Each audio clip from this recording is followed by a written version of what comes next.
यसका विरुद्ध महाभियोग प्रस्ताव दर्ता गरिसकेपछि उत्पन्न परिस्थितिका सन्दर्भमा आकस्मिक रूपमा आज हामी हाम्रो केन्द्रीय सचिवालयको बैठक सम्पन्न गरेका छौँ।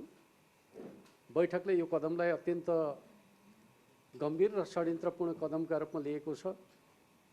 यो अदालतमाथिको प्रहार मात्रै होइन, सिङ्गो लोकतन्त्रमाथिको प्रहार, सङ्घीय लोकतान्त्रिक गणतन्त्रमाथिको प्रहार र नेपाली जनताको सार्वभौम सत्तामाथिको प्रहारका रूपमा हामीले यसलाई लिएका छौँ।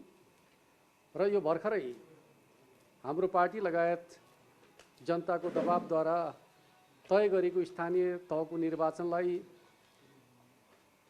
धकेल्ने प्रयास र षड्यन्त्र अन्तर्गत पनि यो कदम आएको हुनसक्छ। र यो कदम नेपालमा सत्ता पक्ष र प्रतिपक्षका बीचमा लामो समयको अन्तराल पछाडि जुन प्रकारको संवादको प्रक्रिया थालनी हुँदै गरेको थियो, त्यसलाई बिथोल्ने षड्यन्त्रका रूपमा पनि यो कदम अगाडि आएको हामीले अनुमान गरेका छौँ। र यो गठबन्धन सर्वोच्च अदालतमा विचाराधीन कतिपय मुद्दाहरूलाई प्रभावित गर्ने र सर्वोच्च अदालतलाई सत्ताको निर्देशनमा चल्ने एउटा निरीह संस्थाका रूपमा रूपान्तरित गर्ने योजनाका साथ अगाडि बढाइएको हामीले ठानेका छौँ। त्यस अर्थमा यो महाभियोगको प्रस्ताव समग्रतामा भन्दाखेरि लोकतन्त्रमाथिको प्रहारका रूपमा, नेपाली जनताले स्थापित गरेको सङ्घीय लोकतान्त्रिक गणतन्त्रमाथिको प्रहारका रूपमा र नेपालको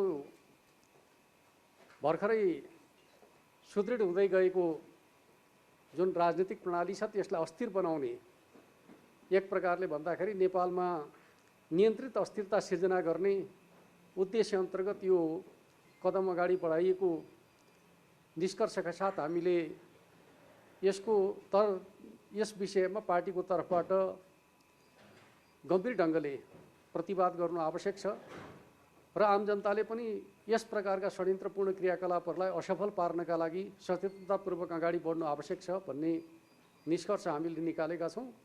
र हाम्रो संसदीय दललाई यस विषयमा आवश्यक कदम अगाडि बढाउनका लागि निर्देशन दिने खालको कुरा गरेका छौँ। र त्यस आधारमा भोलि नै संसदीय दलको बैठक बस्नेछ र आवश्यक निर्णयहरू गर्नेछ। यति नै कुराहरू म तपाईँहरूको बिचमा राख्न चाहन्छु। धन्यवाद।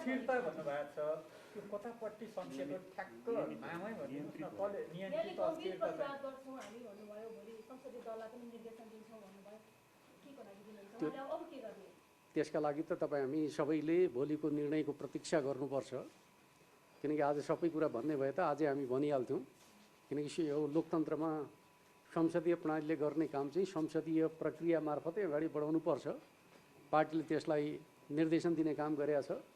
संसदीय दलको बैठक बसेर हामी आवश्यक प्रक्रिया अगाडि बढ्छौँ, किनकि संसदको तर्फबाट जे काम भएको छ, अनुचित काम भएको छ, सत्ता गठबन्धनका तर्फबाट संसदीय प्रक्रियाद्वारा चाहिँ यो अनुचित षड्यन्त्रपूर्ण कार्य भएको छ, त्यसको प्रतिवाद हामी संसदीय प्रक्रियाबाटै गर्ने सोचका साथ संसदलाई त्यस विषयमा आवश्यक काम कारबाही अगाडि बढाउनका लागि निर्देश दिने कुरा गरेका छौँ। भोलिको संसदीय दलको बैठकको प्रतीक्षा गर्नका लागि अनुरोध गर्छु।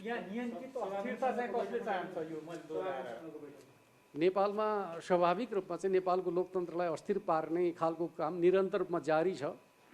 त्यस अर्थमा चाहिँ नेपालको राजनीतिक स्थायित्वको नेतृत्व गर्ने पार्टी भनेको नेकपा एमाले हो र यसलाई कमजोर पार्नु भनेको चाहिँ मुलुकमा अस्थिरता सिर्जना गर्ने शक्तिहरूको प्रयास हो भन्ने अर्थमा यसलाई लिनुपर्छ।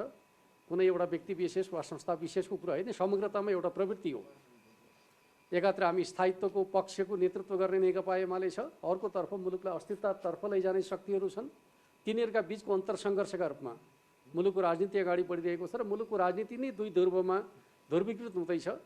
एउटा ध्रुवको नेतृत्व नेकपा एमाले गर्दैछ, जसले राष्ट्रिय स्वाधीनता, स्वाभिमानको प्रश्न, विकास र समृद्धिको प्रश्न र मुलुकमा सुशासन सहितको परिवर्तनको प्रश्नको नेतृत्व गर्ने पार्टीका रूपमा नेकपा एमाले छ भने अर्कोतर्फ चाहिँ मुलुकलाई अस्थिरतातर्फ लैजाने र मुलुकलाई स्वार्थी एउटा गठबन्धनका रूपमा चाहिँ मुलुकको राजनीतिलाई भागभण्डाको राजनीतितर्फ लैजाने र एक प्रकारले लोकतन्त्रलाई चाहिँ कमजोर पार्ने जुन प्रकारको प्रयास भइरहेको छ, त्यो प्रयासले नै अस्थिरता सिर्जना गर्छ। त्यस अर्थमा मुलुकलाई स्थायित्वतर्फ लैजान, विकास र समृद्धितर्फ लैजान, स्वाभिमानतर्फ लैजानका लागि बलियो राजनीतिक शक्तिको आवश्यकता छ र त्यसमाथिको प्रहारका रूपमा हामीले यो कदमलाई लिएका छौँ र हामी स्वाभाविक रूपमा यो अनुचित कदमलाई असफल पार्छौँ र आम जनताले पनि यसलाई असफल पार्नुहुन्छ भन्ने विश्वासमा हामी छौँ। विगतमा सोलेन्द्र शमशेर राणा विरुद्ध मात्र होइन, लगाउने हो भने अन्य 4 जना न्यायाधीश विरुद्ध पनि महाभियोग लगाउनु पर्यो भन्दै आउनु भएको थियो।